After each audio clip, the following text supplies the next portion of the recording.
আরাফার দিনে বিশেষ আমলসমূহ জানতে চাই। আরাফার দিনে একদিকে হাজী সাহেবদের জন্য আমল, আরেকটা হলো যারা আরাফার ময়দানে নাই তাদের জন্য আমল।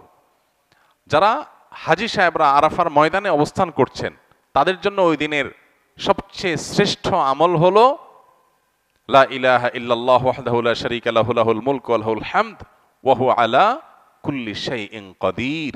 এটা মহব্বতের সাথে অর্থ বুঝে ধীরে ধীরে বারবার করে পড়তে থাকা, এটা হলো সবচেয়ে বেশি প্রয়োজনীয় কাজ। কেন? কারণ নবী করিম সাল্লাল্লাহু আলাইহি সাল্লাম বলেছেন যে খায়রুদ দুআ ইয়াউমি আরাফা, আরাফাত দিনের দোয়া হলো শ্রেষ্ঠ দোয়া। ও খায়রু মা কুলতু আনা ওয়ান নাবিয়্যুনা মিন ক্বাবলি, নবীজি বলেছেন আমি আর আমার পূর্বের যত নবী রাসূল এসেছেন সবাই যত দোয়া আল্লাহর কাছে করেছে এর মধ্যে সবচেয়ে উত্তম হলো এটা, লা ইলাহা ইল্লাল্লাহু ওয়াহদাহু লা শারীকা লাহু লাহুল মুলকু ওয়া লাহুল হামদু ওয়া হুয়া আলা কুল্লি শাইইন কাদির। আল্লাহ ছাড়া সত্যিকারের কোনো মাবুদ নাই। লা ইলাহা ইল্লাল্লাহ ওয়াহদাহু লা শারীকা লাহু, তিনি একক এবং তার কোনো শরীক নাই। লাহুল মুলক ওয়া লাহুল হামদ, রাজত্ব এবং প্রশংসার অধিকারী একমাত্র তিনি। ওয়া হুয়া আলা কুল্লি শাইইন কাদির, তিনি সব কিছু করতে সক্ষম। বাহ্যিক দৃষ্টিকোণ থেকে এই বাক্যগুলোর মধ্যে কোনো প্রার্থনা নাই, তাহলে এগুলোকে দোয়া বলা হচ্ছে কেন? সেটা নিয়ে অনেক আলাপ আছে এবং মুহাদ্দিসিনে কেরাম একমত যে এইগুলো দোয়া। এখানে আল্লাহ রাব্বুল আলামিনের কাছে পরোক্ষভাবে নিজের চাওয়াকে পেশ করা হচ্ছে, আল্লাহর শক্তিমত্তার কথা জাহির করে আল্লাহর কাছে নিজের সবকিছুই নিবেদন করা হচ্ছে পরোক্ষভাবে, এটাও দোয়াই।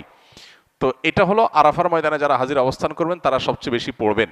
অনেক উলামায়ে কেরাম অবশ্য বলেন যে এই দোয়া অর্থাৎ লা ইলাহা ইল্লাল্লাহু ওয়াহদাহু লা শারীকা লাহু লাহুল মুলকু ওয়া লাহুল হামদু ওয়া আলা কুল্লি শাইইন কাদির, আরাফার দিনে, আরাফার বাইরে যারা পৃথিবীর বিভিন্ন প্রান্তে গায়রে হাজি যারা আছি তারাও পড়তে পারেন, বরং আরাফার দিনে তাদের এটা পড়া উচিত এবং এ ব্যাপারে অনেকে রেকমেন্ড করেন।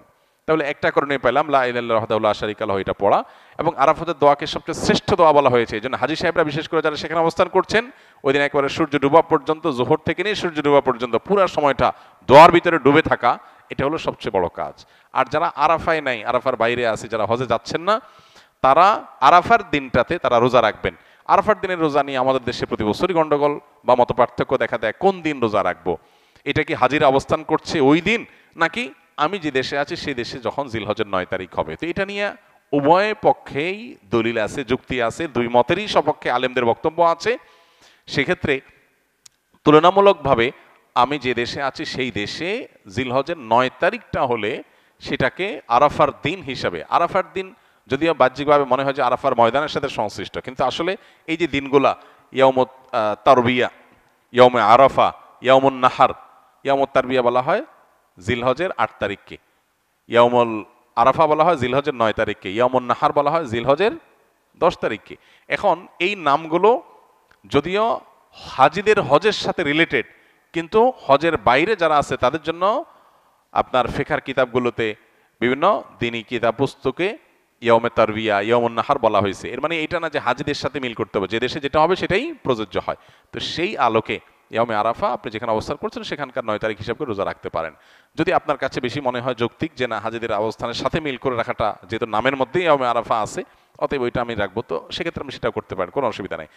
কোনো রেওয়ায়েতের আলোকে জিলহজের প্রথম 9 দিনের প্রত্যেক দিন রোজা রাখা উচিত, কারণ মা মিন আইয়ামিন আল আমালুস সালিহু ফিহিন্না আহাব্বু ইলাল্লাহ মিন হাযিহিল আইয়াম, বুখারীর হাদিস রয়েছে।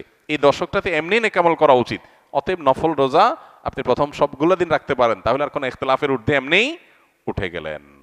অতএব আরাফার দিনে আরাফাতের বাইরে যারা আছে তারা রোজা রাখবেন, আর আরাফাতে যারা আছেন তারা কি করবেন? ওই যে লা ইলাহা ইল্লাল্লাহু ওয়াহদাহু লা শারীকা লাহু বেশি পড়বেন আর বেশি বেশি আল্লাহর কাছে দোয়া করবেন। দোয়াটা অবশ্য আমরা আরাফাতে যারা নাই তারাও করতে পারি।